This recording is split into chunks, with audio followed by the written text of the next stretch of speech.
యెహోషువ 9వ అధ్యాయము. యొర్దాను అవతలనున్న మన్యములోను లోయలోను లెబానోను నెదుటి మహాసముద్ర తీరమందంతటను ఉన్న హిత్తీయులు, అమోరీయులు, కనానీయులు, పెరిజ్జీయులు, హివ్వీయులు, యెబూసీయులు అనువారి రాజులందరూ జరిగిన దానిని వినినప్పుడు వారు యెహోషువతోనూ ఇశ్రాయేలీయులతోనూ యుద్ధము చేయుటకు కూడి వచ్చిరి. యెహోషువ యెరికోకును హాయికిని చేసిన దానిని గిబియోను నివాసులు వినినప్పుడు వారు కపటోపాయము చేసి రాయబారులమని వేషము వేసుకొని బయలుదేరి తమ గాడిదలకు పాత గోనెలు కట్టి పాతగిలి చినిగి కుట్టబడి ఉన్న ద్రాక్షారసపు సిద్దెలు తీసుకొని పాతగిలి మాసికలు వేయబడిన చెప్పులు పాదములకు తొడుగుకొని పాత బట్టలు కట్టుకొని వచ్చిరి. వారు ఆహారముగా తెచ్చుకొనిన భక్ష్యములన్నీయు ఎండిన ముక్కలుగా నుండెను. వారు గిల్గాలు నందలి పాళెములోనున్న యెహోషువ యొద్దకు వచ్చి, మేము దూరదేశము నుండి వచ్చిన వారము, మాతోనొక నిబంధన చేయుడని అతనితోనూ ఇశ్రాయేలీయులతోనూ చెప్పగా, ఇశ్రాయేలీయులు, మీరు మా మధ్యను నివసించుచున్నవారేమో, మేము మీతో ఏలాగు నిబంధన చేయగలమని ఆ హివ్వీయులతో ననిరి. వారు, మేము నీ దాసులమని యెహోషువతో చెప్పినప్పుడు యెహోషువ, మీరు ఎవరు, ఎక్కడి నుండి వచ్చితిరి అని వారిని అడుగగా, వారు, నీ దేవుడైన యెహోవా నామమును బట్టి నీ దాసులమైన మేము బహు దూరము నుండి వచ్చితిమి. ఏలయనగా ఆయన కీర్తిని, ఆయన ఐగుప్తులో చేసిన సమస్తమును యొర్దానుకు అద్దరినున్న హెష్బోను రాజైన సీహోను, అష్తారోతులోనున్న బాషాను రాజైన ఓగు అను అమోరీయుల 2 రాజులకు ఆయన చేసినదంతయు వింటిమి.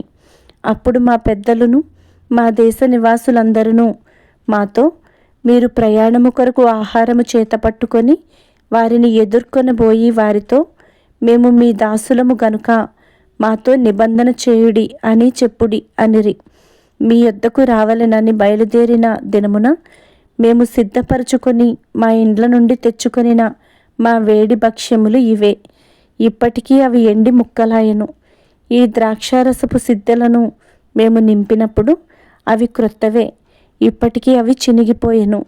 బహు దూరమైన ప్రయాణము చేసినందున ఈ మా బట్టలను చెప్పులను పాతగిలిపోయెనని అతనితో చెప్పిరి.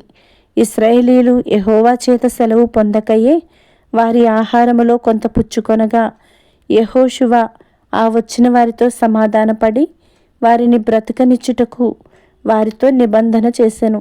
మరియు సమాజ ప్రధానులు వారితో ప్రమాణము చేసిరి. అయితే వారితో నిబంధన చేసి 3 దినములైన తరువాత వారు తమకు పొరుగువారు తమ నడుమను నివసించువారే అని తెలుసుకొనిరి.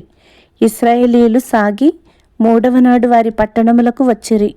వారి పట్టణములు గిబియోను, కెఫీరా, బెయేరోతు, కిర్యత్యారీము అన్నవి. సమాజ ప్రధానులు ఇశ్రాయేలీల దేవుడైన యెహోవా తోడని వారితో ప్రమాణము చేసియుండిరి గనుక ఇశ్రాయేలీయులు వారిని హతము చేయలేదు.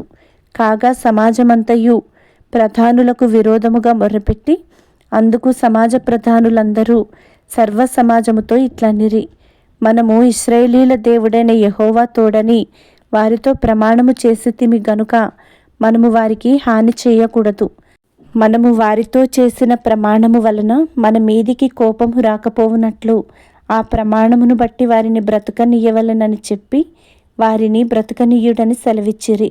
గనుక ప్రధానులు తమతో చెప్పినట్లు వారు సర్వ సమాజమునకును కట్టెలు నరుకువారుగాను నీళ్లు చేదువారుగాను ఏర్పడిరి.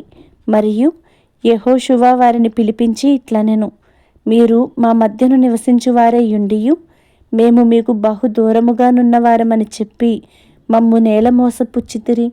ఆ హేతువు చేతను మీరు శాపగ్రస్తులగుదురు. దాస్యము మీకెన్నడును మానదు.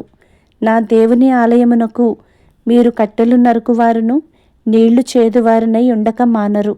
అందుకు వారు యెహోషువను చూచి, నీ దేవుడైన యెహోవా ఈ సమస్త దేశమును మీకిచ్చి మీ ఎదుట నిలువకుండా ఈ దేశ నివాసులనందరినీ నశింపచేయునట్లు తన సేవకుడైన మోషేకు ఆజ్ఞాపించెనని నీ దాసులకు రూఢిగా తెలుపబడెను. గనుక మేము మా ప్రాణముల విషయములో నీ వలన మిక్కిలి భయపడి ఈలాగు చేసితిమి. కాబట్టి మేము నీ వశముననున్నాము.